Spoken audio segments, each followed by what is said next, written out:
How do you engage in warfare prayers in order for you to receive the answers to your prayers? In order for you to start seeing a release of all the blessings that God has for you. I'm not talking about praying things that's outside of God's will or praying for things that's not yet in God's time. I'm talking about things that you know should have been brought forth to your life, promises that God made you, things that should have been already in place, and you're noticing that it's not coming to pass and it doesn't make any sense to you. Most likely, there's spiritual warfare that you're battling. Maybe it's witchcraft, maybe it's hexes, maybe it's curses, maybe it's someone at your job, people that you may know. It could be anything, it could be from your bloodline, right? So that's another video that we can also talk about the reasoning behind it. But in this video, I want to teach you and show you exactly how for you to go about navigating your prayer life by tapping into the spiritual realm in order for you to grasp everything that God has in store for you. For the purpose of this video, let's dive right in. So one of the things that's going to have to happen is, first of all, you're going to have to position yourself to get God's attention. How do you posture your heart to stay in alignment with Christ so that those blessings actually come to you? Because understand that God's blessings are always open. It's always pouring. It's always pouring. It's always pouring. But if you are out of alignment, right? You're not in alignment with Christ, you're going to miss what's being poured. It's like a cup. It's like a faucet that is open. The water's pouring out. But if you have your cup just inches from the side, you're going to miss the outpouring of the blessings, right? And so the first step here is for you to make sure that you are in alignment. And what does that look like? First of all, understand that if you are living a life of sin back to back to back, right? And again, let's not talk about big sin, small sin. The word says all sin is sin. So if there's anything in your life that you're like, you know what, I know God says this, but I'm actually not doing it, you have an open door. Let me explain something to you spiritually. Sometimes we just see it as, oh, I'm doing my own thing. There's no consequences. But that's because you cannot see the spiritual implications of your actions, right? You think you're just navigating earth. But let me tell you this, the spiritual realm is very real. Even if you cannot see what is happening up there, it's very real. So everything that you do here on earth, there's an implication up there. And as a matter of fact, the spiritual realm is actually where everything takes place. The spiritual realm is actually the main world. But because we're here on earth, we're thinking, oh, okay, no, like it doesn't correlate. No. Do you understand that everything that happens up here then flows to earth? Do you understand that every blessing that God has for you it's already confirmed up there? It's only a matter of time. Do you understand it's the same? If a curse is released, it takes place in the spiritual realm, and it's only a matter of time for you to start seeing your life being impacted spiritually because there has already been a curse or whatever placed upon your life. But guess what? You as a Christian cannot be touched by these things only and only if you are in alignment. And I think there's a misconception too that we have that, oh, I'm saved, those things can impact me. Oh, yes, it can. Because whenever you have any open doors in your life, because again, to be in alignment is to be walking with Christ the way he's called you to walk. If there's anything in your life, let's just say you're someone who curses often, or maybe you watch pornography, or maybe you're sleeping around, or maybe you're sexually active outside of marriage, or maybe you lie often, maybe you gossip, maybe it's gluttony. Anything that the word talks about that you are outside of alignment of, and again, there's no big or little sin. All sin is sin. So that's why it's important for us to check our lives. You're probably thinking, oh, no, I'm not walking in sin, but you gossip every time.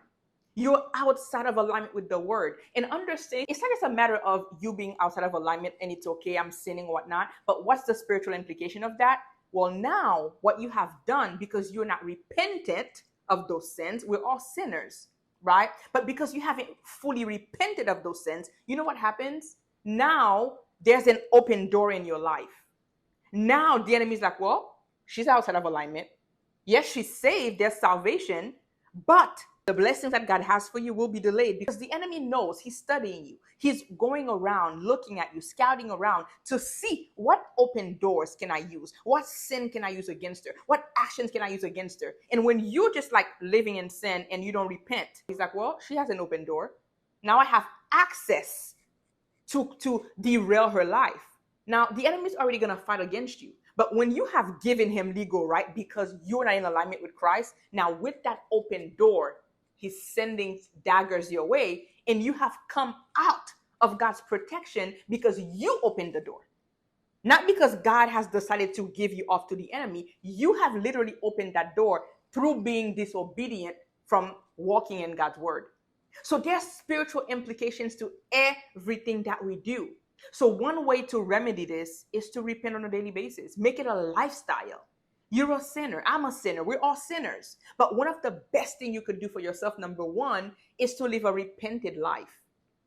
I teach this all the time. And when I coach women too inside of our programs, our emotional and spiritual health programs, we talk about those things, right? It's so important for you to live a repented lifestyle, because now what you're doing is saying, okay, I know the spiritual implications now. I know when I sin, it's not just a sin. The enemy is going to use it as a ticket as an open door to hook in and say, well, okay, now I'm going to continue to fight against her. That witchcraft is going to work, or that curse is going to work, because now you're outside of that protective layer of God. You have opened that door. And I hear a lot of people say, those things can't work against me. You talk to someone who's operating in witchcraft. You talk to someone who's operating in demonic things. You ask them, has it worked for Christians? Because they'll tell you themselves, oh yeah, this person's not a real Christian. This person is not in alignment. This person's lifestyle is not really based on what God is requiring. And they know that. They know what is necessary. Those people who are walking in darkness, they understand how the spiritual realm works. But you as a Christian, you haven't been taught. So you think your action is just, there's no implication. But they know. They know there's an implication. They know there's an open door. They know when you're in alignment. They know when. So it's your job to also understand, how do I align myself to be fully covered by the blood so that those things cannot impact my life, right? So that the enemy as well, outside of people, cannot come and block me, because you are supposed to be walking in spiritual authority. I just want you to have an understanding as to how to position yourself. So the first part is to live a repented life.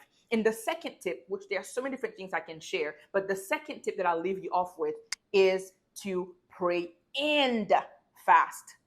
When we look at Mark 9:29, okay, and don't read it in the NIV version because it will not have the fasting piece. But this is when the demon was being cast out of the little boy who was seizing. And it says, this type only comes out through prayer and fasting.